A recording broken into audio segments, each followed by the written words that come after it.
19 डिसेंबरला देशात मोठी राजकीय उलथापालथ होणार आणि पुढील पंतप्रधान हे मराठी असतील, या एका वक्तव्याने देशभरात मोठी खळबळ उडाली.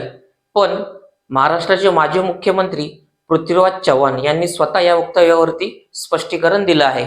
मुंबईतील पत्रकार भवन येथे घेतलेल्या पत्रकार परिषदेत पृथ्वीराज चव्हाण म्हणाले की त्यांच्या वक्तव्याचा संदर्भ अमेरिकेत सुरू असलेल्या जेफ्री एप्स्टीन प्रकरणाशी संबंधित आहे.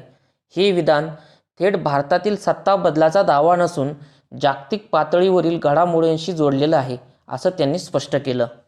जेफ्री एप्स्टीन अमेरिकेतील उद्योगपती जो अल्पवयीन मुलींच्या लैंगिक शोषण आणि सेक्स ट्रॅफिकिंग प्रकरणात अडकला.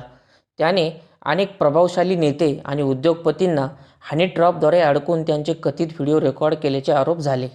चौकशीनंतर एप्स्टीनला दोषी ठरवण्यात आलं, मात्र कारागृहात असतानाच त्याचा संशयास्पद मृत्यू झाला. अधिकृतरित्या आत्महत्या सांगण्यात आली, पण आजही अमेरिकेत यावर मोठा वाद आहे. पृथ्वीराज चव्हाणांनी आणखी एक महत्त्वाचा मुद्दा मांडला आहे.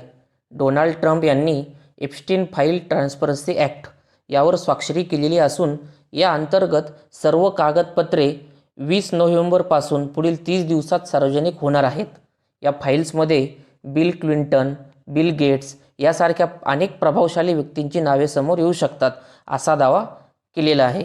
सर्वात गंभीर दावा म्हणजे पृथ्वीराज चव्हाण म्हणाले, या कागदपत्रांमध्ये भारतातील सध्याचे आजी किंवा माजी 3 खासदारांची नावे असू शकतात. जर या प्रकरणाचा भारताच्या राजकारणावर परिणाम झाला तर सत्ता समीकरणं बदलू शकतात. याच संदर्भात त्यांनी स्पष्ट केलंय की पुढील पंतप्रधान ना बारामतीचे ना कराडचे, ते भाजपचे आणि मराठी असतील.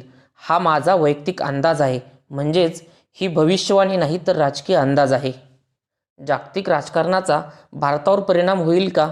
19 डिसेंबर खरोखरच निर्णायक ठरेल का? तुमचं मत काय आहे कॉमेंटमध्ये नक्की लिहा. आणि अशाच सखोल मराठी राजकीय विश्लेषणासाठी आमच्या चॅनलला सबस्क्राईब करा. तोपर्यंत धन्यवाद.